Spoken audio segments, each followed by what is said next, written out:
Alright then, hello and welcome back to ToCA Touring Car Championship. We've already completed the main campaign, and upon doing so we unlocked the ToCA Showdown. It's exactly the same, it's 24 rounds of the 1997 British Touring Car Championship, except now everything has been mirrored. And when I say everything, I do mean everything. The liveries on the cars, the billboards, the track, artifacts, everything has been completely mirrored in full. So we're going to do another full championship, so another 24 rounds of the series. And I also put out a poll on what car to use for this championship, and you voted in your droves. I think this is the most votes that we had for any poll that I've organised. We had 86 votes, which is, you know, good because 86 is my lucky number, so great. So I'm going to do the votes starting with the lowest number and working our way up. So the lowest then, the one in last place, Volvo, only received 6 votes. So no second championship for the Volvo this time. In second place, tied second place with the second lowest votes, is Ford and Nissan. They only got 7 votes each. Next up is Peugeot. Only received 9 votes. The Vauxhall received 11 votes. So yeah, only 11 votes for the lowly Vauxhall. Honda is next with 13 votes. So that only leaves Audi and Renault. And the winner with 17 votes was the Renault Laguna. The Audi only received 16, so the Renault Laguna won by a single vote. So that is the team we're going to be using for this season, and we're going to be taking the guise of Alain Menu, I believe. It is the #1 driver, so Jason Plato is going to be our teammate this season. So yeah, without further ado, let's get round 1 underway at Donington Park. Here we are then for the extra special ToCA Showdown Championship. The new Laguna really does look like it could be a contender this season, but do they have the talent to match it? So our first visit is to Donington Park for the opening 2 rounds of the championship. Let's see how the main contenders fared during the first qualifying session. And as always, like the previous championship, we are not going to qualify, we're just going to start at the back of the grid. So let's just get qualifying out of the way and see everyone lines up for round number 1.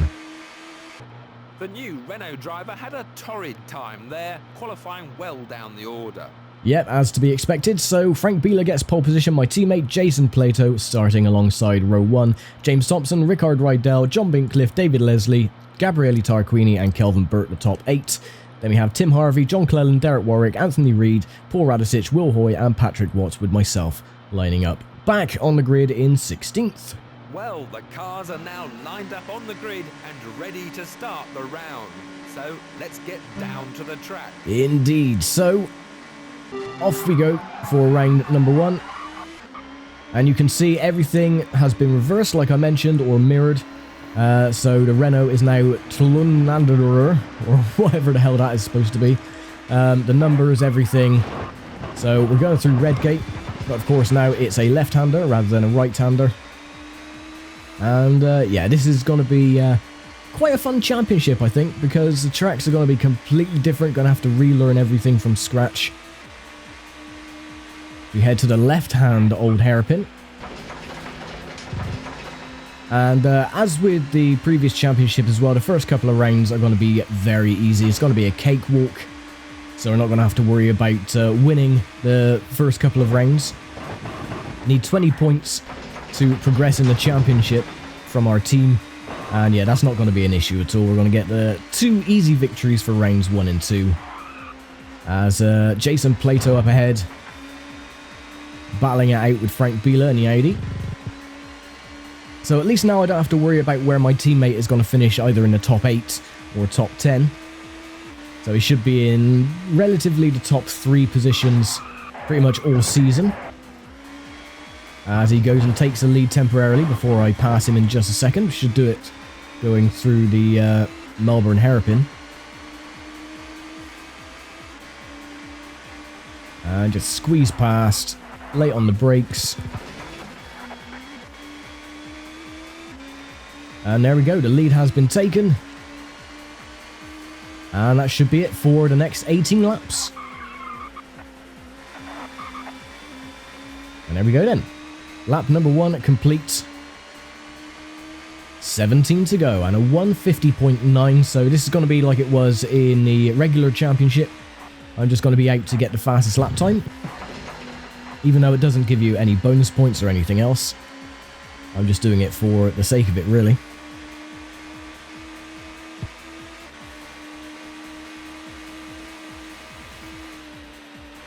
As you see with the hands on the steering wheel, I mentioned in the first episode of Colin McRae Rally how the hands look like Lego bricks, yet on this game, which came out a year prior, it looks absolutely fine. I don't know why they didn't have this sort of like hand model for Colin McRae Rally. They had to render Lego bricks for hands. It looks awful. I would much prefer this to be in Colin McRae, to be honest.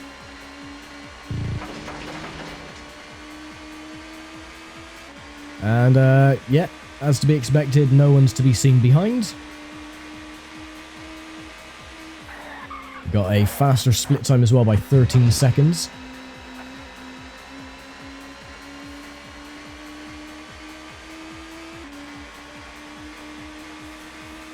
Going through the old loop again.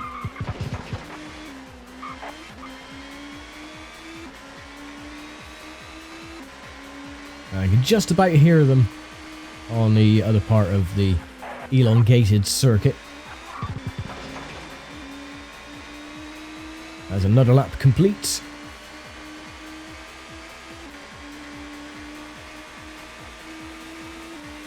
And we got a fast lap time, 1:35.13. Car getting a little bit loose. And that is my biggest critique about this game, is not only the bumpy nature of the circuits, but the sensitive handling of the machines. They do like to spin an awful lot. But we haven't had so much of a spin yet. We had that half spin just a second ago. But keeping it on the black stuff.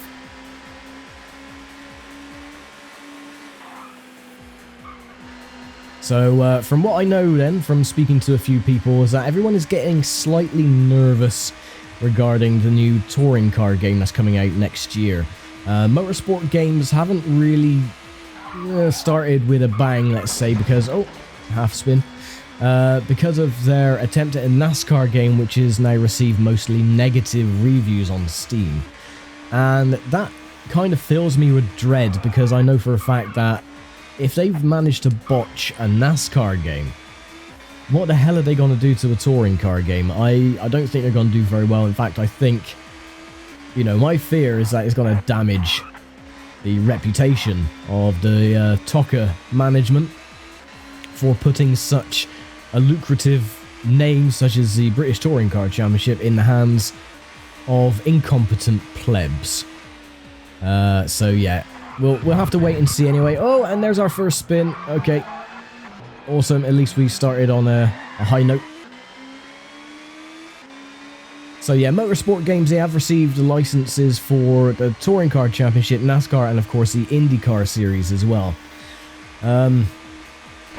Yeah, I honestly don't have really high expectations on what is to come as far as the other games coming out next year, but I don't know, I could be wrong. They could, you know, just hate NASCAR or something like that and made it like a botch job and go all out on the British Touring Car Championship game, but no, my hopes are not going to be that high, and my expectations either. And another half spin, and my expectations are not going to be high at all.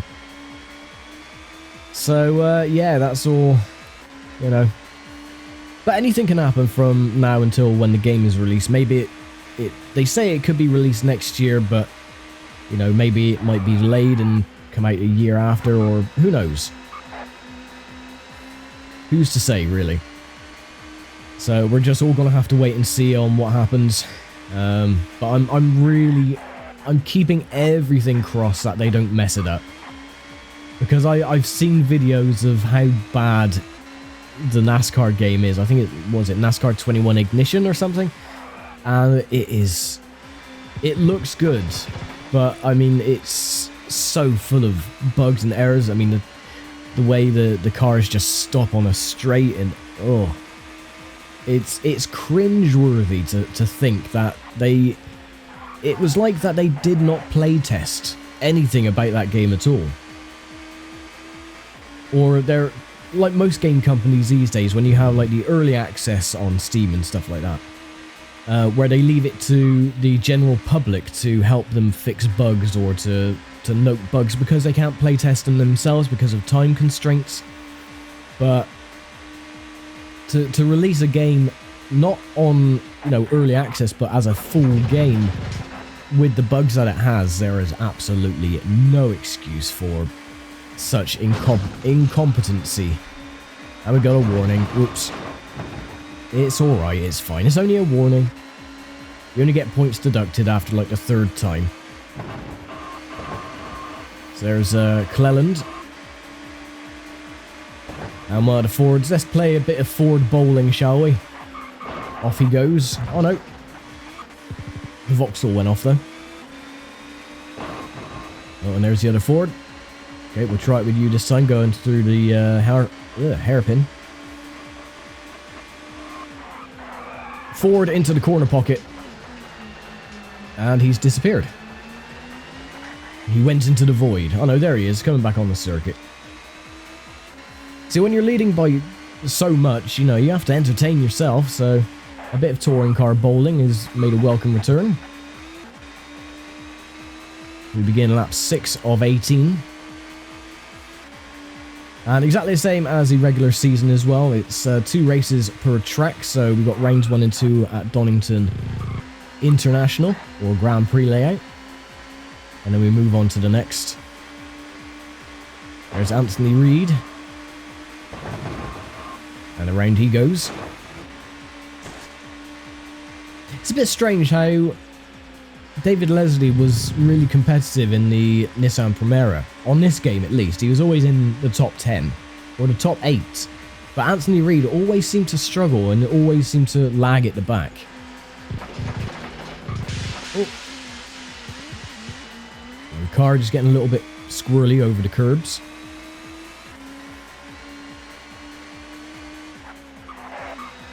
Go through Coppice. And back down the main straight again as well.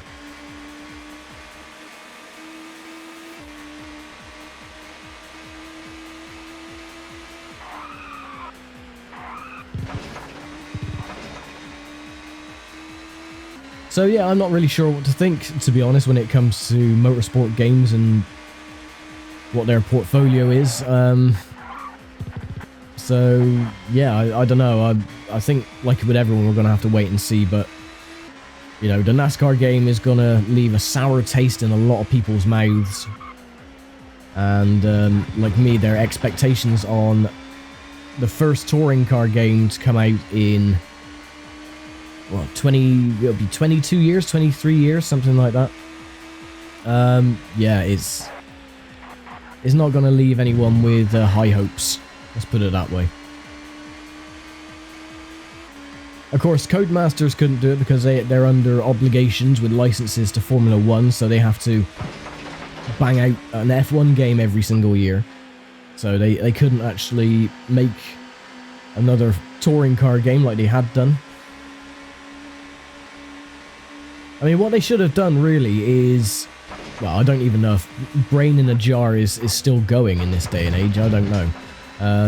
But of course, Brain in a Jar helped Codemasters with the IndyCar series games from was it 2002 or 2003 and the 2005 edition. And the physics on that game were really quite spectacular. I mean, it was buggy in places, especially the PC version. But 2005 was such a massive improvement. It was just a shame that they never ported it to PC either. It was purely an Xbox exclusive or PS2 exclusive back then. But you know, if Brain in a Jar was still a thing, again, I don't know if they are or not. And with their, you know, already expert coding expertise for IndyCar series, they could have made a fairly decent touring car game. But it's, oh, I don't know. I honestly don't know. I'm just hoping. I'm not a religious man by any stretch, but I'm praying that the touring car game is going to be good. And I know it's not. It's going to be absolute tat. But, hey, we'll see. When the time comes, we'll all find out whether it was worth waiting or another flop like the NASCAR game. But don't count your chickens before they hatch, sort of thing.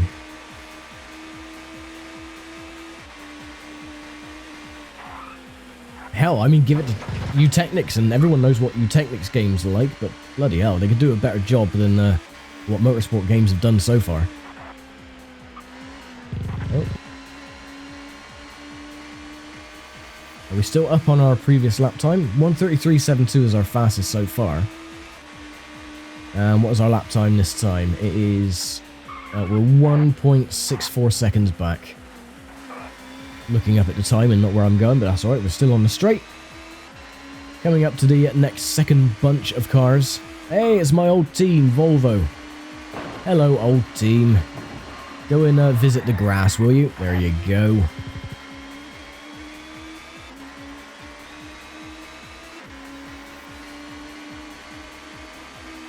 Yeah, no love lost between me and Volvo.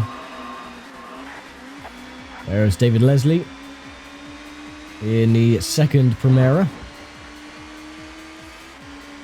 And the Peugeot. I believe that might be Tim Harvey, but he's doing well. He's up in the second half of the field. That's good to see.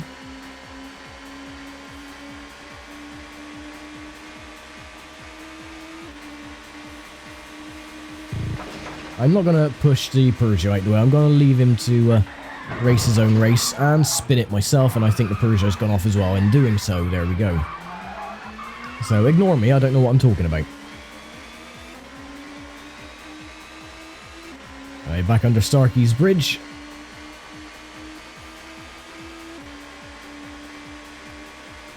So at least this is lap 9, so we're at halfway. We'll be just halfway when we get to the start-finish line.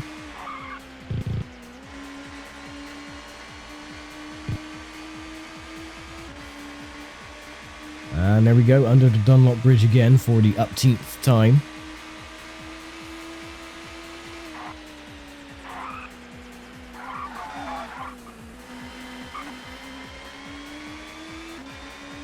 Making a pig's ear of the chicane, but that's to be expected.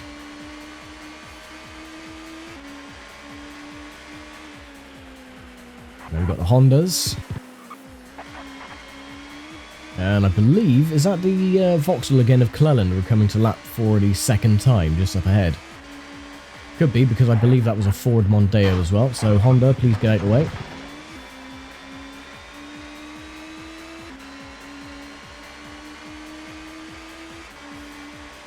And that was 10 seconds down on our previous lap time, so that was a bit naff. And yeah, it is. It's the Fords and the Vauxhall. We're going to lap them for the second time on lap number 10. Local Elland. And we've got Paul Radicic in the Peugeot as well. I know for a fact that's Paul Radicic because Harvey was always outdoing him. And there's Kelvin Burt, of course, my old teammate who was absolutely daft when it came to racing. So off you go. Always looked promising for the races. Tried to help him get into a top 10 position, but always floundered near the end and ended up out of the points. Anthony Reid and Derek Warwick. Reid takes the position, or he probably lapped him.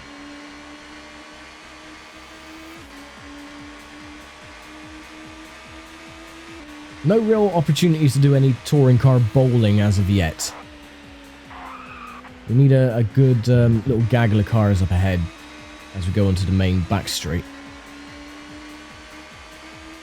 How many cars can we retire this time?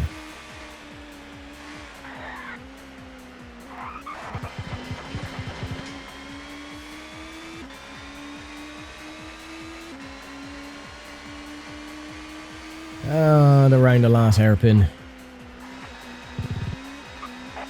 for another lap.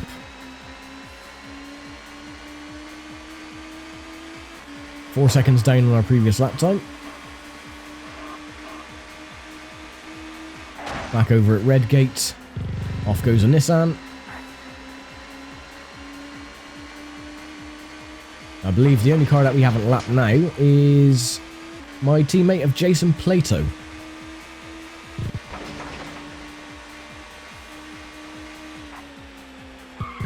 Oh, and it gets such very, very twitchy handling of the cars again.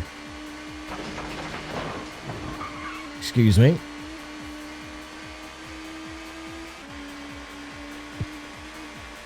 I think he might have taken himself off, whoever that was. I think that might have been the Honda of James Thompson. Right, let's see if we can do some successful touring car bowling this time, shall we?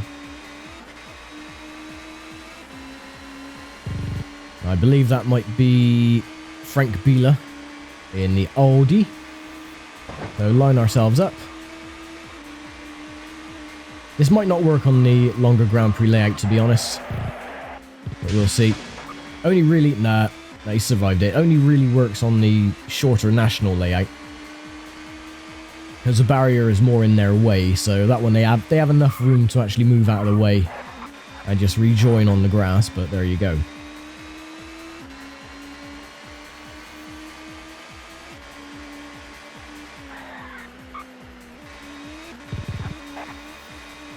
Okay, another lap complete. Starting lap 12 of 18. 7 remaining. Oh, come on, keep it together.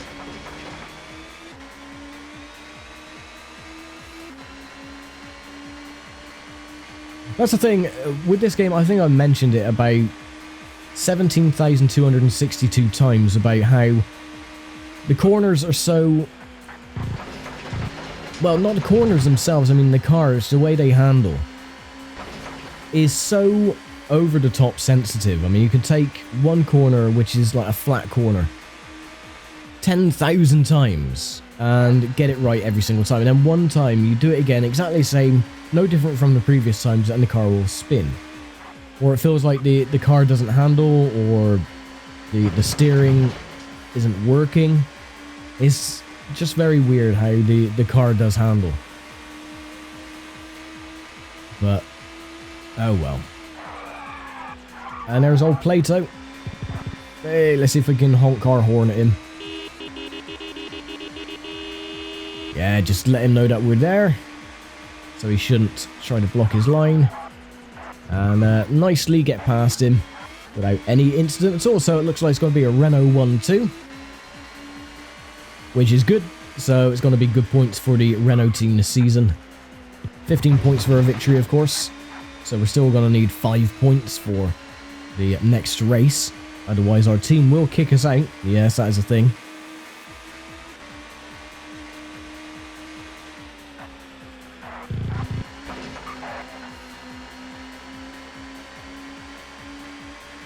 So got past everyone then, lapped everyone at least once. So now it's all out for lap times.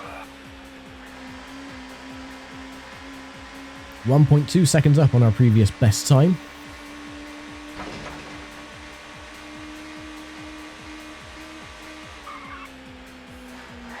No. See, oh my god, the way the car just suddenly grips and spins you around. It's so... It is, yeah.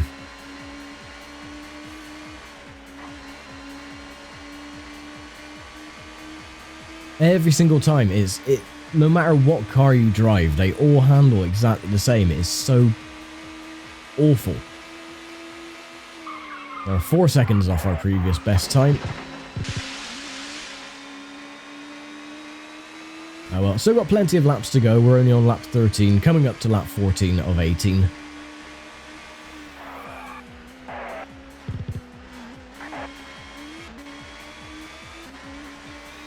And we can always do that trick at the end anyway. Go into the pits on the last lap and get the best, fastest time. I mean, you can do that as well in qualifying and get pole position easy on this track. Not so much on the others.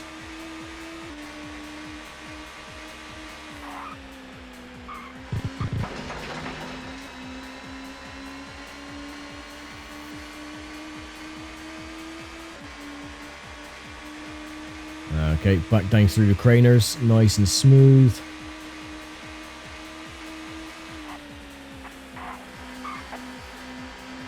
It doesn't really matter if you're smooth or not, the track always gives you otherwise, with how bumpy it is.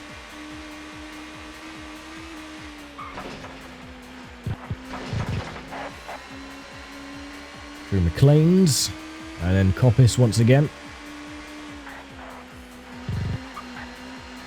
And coming up to lap the Fords, Peugeots and the Vauxhall again for the third time. If I can get off the grass.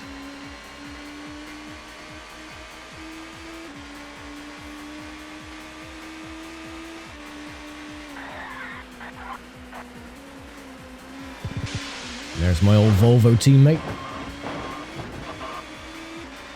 I am not bitter in the slightest by how bad Volvo treated me.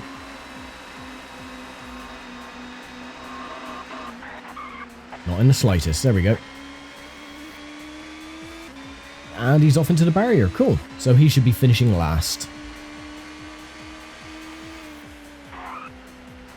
There's his sister Ford up ahead as well. Oh, Cleland, he's battling out. Oh, and the Peugeot of Tim Harvey has gone down a few pegs as well, so they're now at the back with the Fords and the Vauxhall.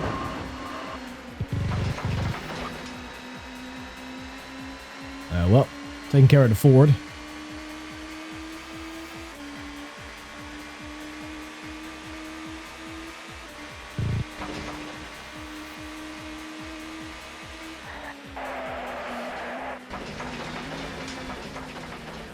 See, that's another thing about this game as well. The ideal racing line doesn't really mean anything at all.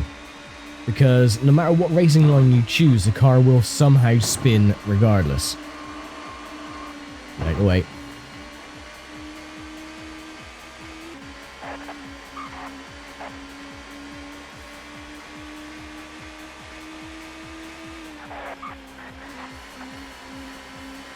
So your entries are either too tight or not tight enough.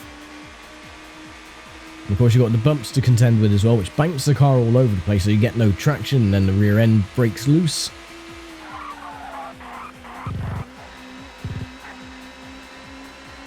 There's the Audi, Nissan, the other Vauxhall, and the other Nissan.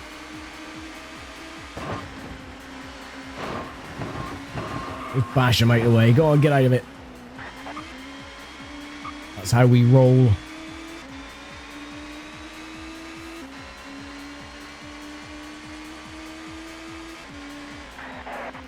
Take the outside line. And lap 16. 3 laps to go.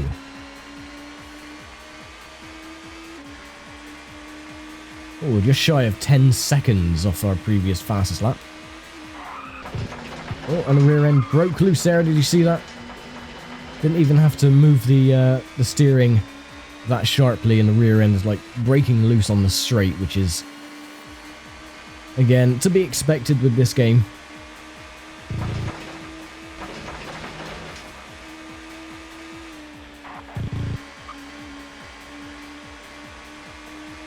There's good old Bluebird.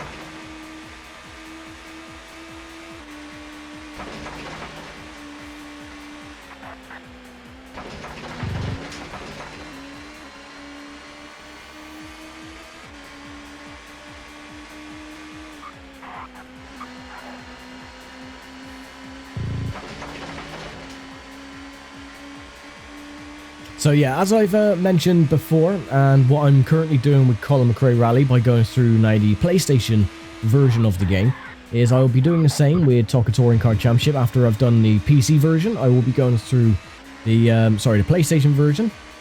I will be going through the PC version if I can get it to work, which shouldn't be an issue because I have had it working before on a Windows 10 system. So I don't see why not. It should be fairly plain sailing. So, yeah, the reason I'm doing the PC version and the PlayStation version is that I want to show off, you know, all the versions available, or the versions that I have, that I own. And to show the differences between graphics or, you know, handling, you know, how the tracks are made, this, that, and the other. So it just shows, you know, games from every possible angle, really. The pros and cons. The PlayStation version, more cons and pros, really. The PC version was definitely a stellar improvement on the PlayStation equivalent, with the tracks nice and smooth and everything else. So if I were to tell anyone if they wanted to start playing the ToCA games, I would say if you can get them to work, then get the PC versions, because they're a lot better than the PlayStation equivalent. But that's just me. I mean, the PlayStation ones are good because they have the really rubbish pixely graphics and stuff, and oh, there you go. You see a bump in the track there, just sort of like launched my car off into the gravel. But yeah, I mean, for nostalgia's sake, I mean, look how pixelated the cars are and everything else. So yeah, that's why I like PlayStation games, but just because of how they look. And you get the wobbly Z buffer and everything. It's great. Really good fun.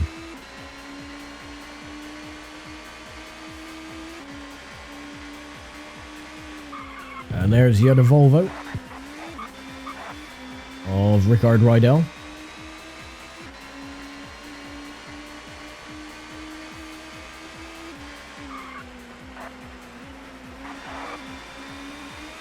And the final lap went fairly quickly.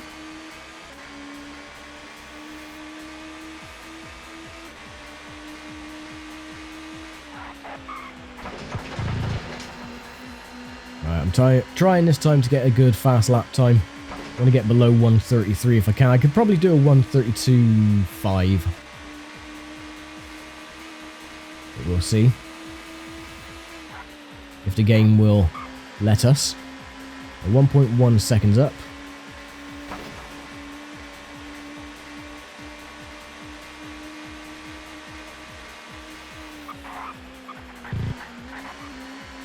Right, from Claims. Right, Coppice. Coppice is the problem one because it's got a bump in the middle of the corner. Right there. Right, managed to navigate it okay. And what is our split time? So we go under Dunlop.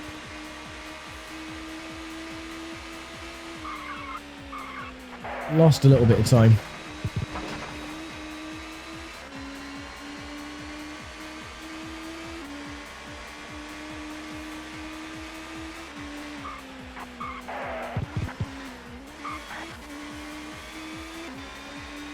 Okay, I'm not going to go through the pits. I'm actually going to do the lap properly as it was intended to do.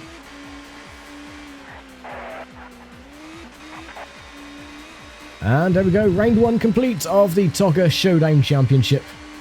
And yes, well, 1:30.8. Budding star on our hands as the new Renault driver scores his first touring car win. Here's a rundown of the final placings. And look at that, what a healthy start for the Renault team. Myself and Jason Plato locking out the first 2 spots, with James Thompson finishing 3rd on the podium. The Volvo team, Rickard Rydell finishing 6th, and where did Kelvin Burt finish? In 10th, like he always used to finish. Will Hoy finished in 16th in the end, and the Vauxhalls didn't really do well either. Anthony Reid in the other Nissan finishing 12th overall. Will this second qualifying session be a repeat of the first? Let's find out. No, we're not going to find out until tomorrow when we get on with round 2 at Donington GP as well. So, yeah, that is round 1 complete, and I will see you all tomorrow then for round 2. And, yeah, let's get this ToCA Showdown Championship well and truly started. So, thank you very much for watching, as always, and I'll see you tomorrow for round 2. Take care, stay safe, and I'll see you then.